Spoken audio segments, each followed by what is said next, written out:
Ninamou Solutions, c'est une entreprise qui propose des services en environnement sur des thématiques comme le compostage, donc la gestion des déchets compostables qui est un gros problème dans les îles, en Polynésie. L'autosuffisance alimentaire, alors l'idée derrière c'était de promouvoir la culture d'aliments polynésiens, alors, là en général. Et aussi, dans notre service qu'on propose, c'est des formations pour les entreprises et les organismes publics, en fait, pour sensibiliser les gens à la thématique. Donc, pour résumer, pour faire ça, on a trois activités à l'heure actuelle. Et voilà, donc en fait, on a développé un kit clé en main, qu'on appelle le kit Ninamou Solutions, qui regroupe dedans un composteur, un potager d'aliments polynésiens et un accompagnement. Et celui-là, on l'installe dans des écoles ou des établissements publics. Et on fait des formations dans les entreprises et le secteur public. L'entrepreneuriat, c'est compliqué. L'entrepreneuriat en environnement, c'est très complexe parce que le marché en Polynésie, il n'existe quasiment pas. Donc on est en train, avec d'autres organismes, d'autres sociétés, d'autres associations, de créer le marché. Pendant quelques années, c'était knocker à la porte. C'est bien ce que tu fais, mais ça ne nous intéresse pas trop. Et puis là, de plus en plus, je pense que c'est lié aussi à ce côté dérèglement climatique qui s'accélère, qu'on voit, qui ne touchait pas la Polynésie, mais qui commence à toucher peut-être les pays un peu plus développés, et peut-être la Polynésie aussi sur certains aspects.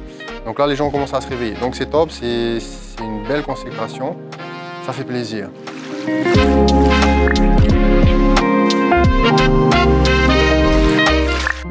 En fait, ça vient de l'expérience. En fait, moi, j'ai un master en sciences de l'environnement que j'ai fait en Australie. Et en fait, je suis revenu ici, j'ai travaillé à la commune de Montréal sur la gestion du lagon. Donc, j'étais au PGM. Donc, j'ai commencé un peu à voir comment ça se passait. Bon, j'ai né et grandi en Polynésie, donc je connaissais un peu le contexte. Et en revenant ici, j'ai fait la commune de Montréal, puis après, j'ai fait l'Agence française pour la biodiversité. Maintenant, c'est l'OFB. Et j'ai travaillé sur plein de projets environnementaux. Et voilà, j'ai vu les problématiques qu'il y avait. Et puis, ça s'est passé comme ça, mes contrats se sont arrêtés. Et puis, j'avais plus d'options. Soit je cherchais du travail, mais dans l'environnement, c'était compliqué. Soit je montais ma propre société. Et ce que j'aime bien faire, moi, c'est monter des projets. Donc, en fait, j'ai commencé à être consultant et monter des projets, mais des projets qui sont, on va dire, souvent, on a les bureaux l'environnement, souvent, quand on monte des projets ou quand on fait des entreprises sur des bureaux d'études, c'est des choses qui sont complexes et compliquées. Les projets sont assez compliqués. J'ai beaucoup travaillé sur ça pendant mes années salariales. Moi, je me suis dit, je vais faire le contraire. C'est-à-dire, je vais proposer des petits projets adaptés au contexte, en réfléchissant un peu et surtout en proposant des solutions qu'on peut mettre en place rapidement. Donc voilà, j'ai commencé à monter mes projets, les rédiger. Je suis allé voir un peu les organismes publics, les écoles, les entreprises. Je me suis pris pas mal de vent. Et puis petit à petit, ça a commencé à prendre. Et voilà. Donc Ninamou Solutions a été créé en 2019. Là, on est à la 3e année. Ça va doucement, mais sûrement. Voilà.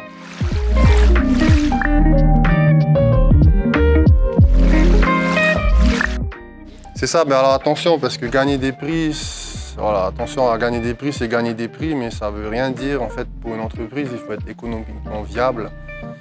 Donc voilà, c'est bien les prix, c'est magnifique, je suis tout à fait content, ça me donne de la visibilité, ça me donne en fait de la crédibilité, parce qu'autant j'ai gagné des prix, donc le Tech for Island, le Grand Prix Polynésie, au niveau de l'entrepreneuriat, ça me donne de la crédibilité. Je viens de gagner les trophées du développement durable pour la partie éducation, au niveau de la fédération, la FAP. Donc ça m'a donné une crédibilité en termes environnement. Donc voilà, là par contre, maintenant quand je discute avec des gens, il y a la crédibilité qui est derrière, en plus avec mon background en environnement avec mon master.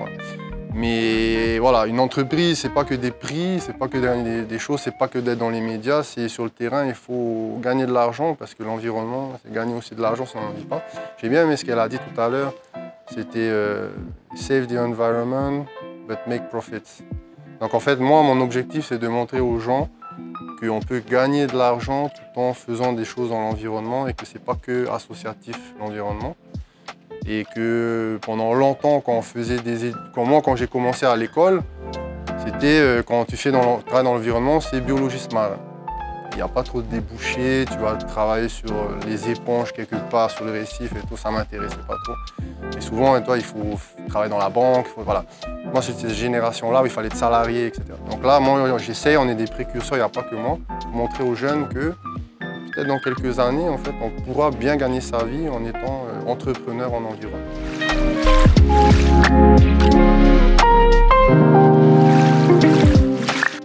C'est un thème particulier. Alors, donc moi, je suis incubé à l'incubateur Prise de la CCSM. J'ai été bercé dans le monde de la start-up. Et pendant longtemps, voilà, mais on n'est pas des start-up. Une start-up, c'est complètement... Une start-up, moi, quand tu penses à start-up, c'est une application mobile. Du jour au lendemain, tu peux exploser parce qu'il y a la terre entière qui achète une application.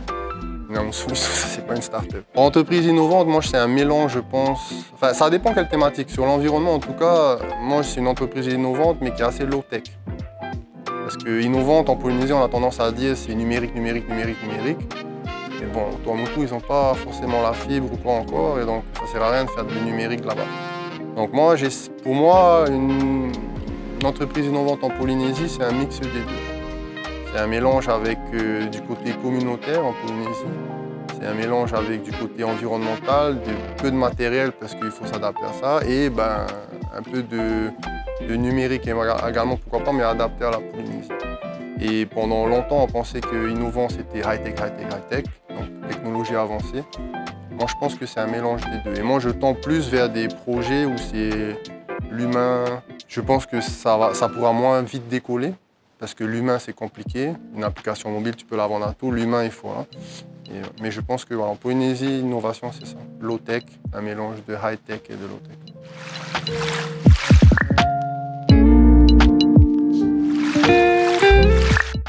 Oui, parce que le contexte est le même, à peu près, bon, à quelques choses près. Mais l'idée, voilà, là, je reviens de Louloutou, où je suis allé dans le cadre d'un projet avec le ministère de l'Éducation, faire une première étape pour le déploiement d'un kit à l'école de Louloutou. Et donc j'en ai 3 autres, j'ai Pape Été, j'ai Taha. Et en fait, c'est intéressant de voir que chaque île a un contexte complètement différent, mais que le projet qu'on a développé, il est adapté à eux. Je pense qu'une fois que ça sera bien établi ici, pourquoi pas essayer d'aller Fidji, Samoa, c'est la même chose. Ils ont les mêmes problématiques de gestion des déchets, d'importation d'aliments, etc. Il faudra juste s'adapter un peu au contexte culturel et local. Mais pourquoi pas? Mais déjà, on ne va pas brûler les étapes, on va déjà essayer en Polynésie. Ça va nous prendre du temps, il faudra voir. Mais c'est vrai que c'est un objectif, j'aime bien le Pacifique. Je pense que souvent, on a tendance à vouloir se développer au niveau métropolitain, Europe, États-Unis. Et on oublie souvent le Pacifique. Et en fait, ma thématique, elle est parfaite pour le Pacifique. Donc peut-être pour certains investisseurs, c'est peut-être moins intéressant. Mais moi, je pense qu'il y a plein de choses à faire sur le Pacifique.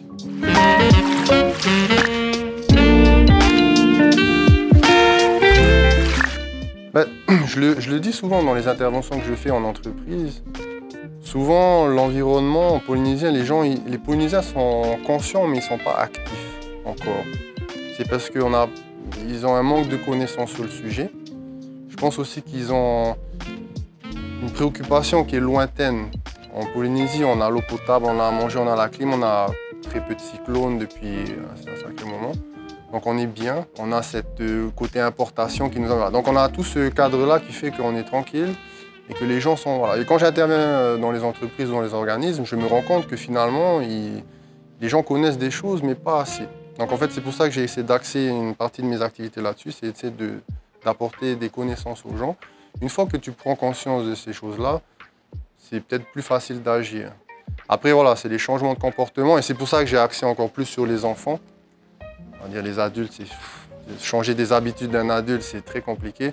Mais les enfants, voilà, en fait, c'est bien, c'est pour ça que je travaille beaucoup à les écoles. Les enfants, ils rapportent ce qu'ils ont appris à la maison.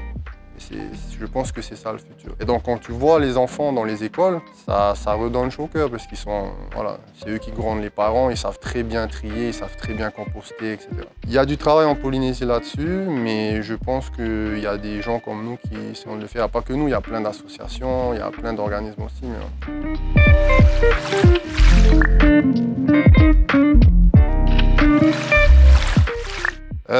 Je pense qu'on est dans une génération de nos jours où on est très affecté par ce qui se passe au niveau environnement mondial. Il y a ce terme éco-déprimé. Moi, c'est vrai que des fois, je me sens un peu désemparé par tout ce qui se passe. Et de plus en plus, on a aussi cette nouvelle génération où finalement, de sortir d'école, d'avoir un salaire, d'acheter une maison et d'avoir des enfants directs, ça commence à changer. Et pourquoi pas être entrepreneur. Donc j'invite tous les jeunes qui ont cette fibre environnementale et entrepreneuriale de se lancer dans des thématiques comme l'environnement, mais aussi le social, etc. Parce qu'il y a un avenir, parce qu'on peut gagner de l'argent en faisant de l'environnement et en plus de ça, ça nous aidera peut-être à sauver la planète. L'entrepreneuriat, c'est un voyage. Il y a des hauts, il y a des bas. Souvent, on te vend le côté haut, mais il y a des bas, c'est compliqué, c'est une aventure et voilà. Donc, je suis fier d'être entrepreneur parce que je vois qu'après plusieurs années, ça commence à aller mieux. Mais je sais que souvent, ça fait ça pour monter vers... Voilà. Mais bon, en tout cas, je suis fier de ça et c'est ça que je voudrais montrer aux autres. Il faut encourager les autres jeunes à se mettre dans ces thématiques-là. Ouais. Mais attachez vos ceintures.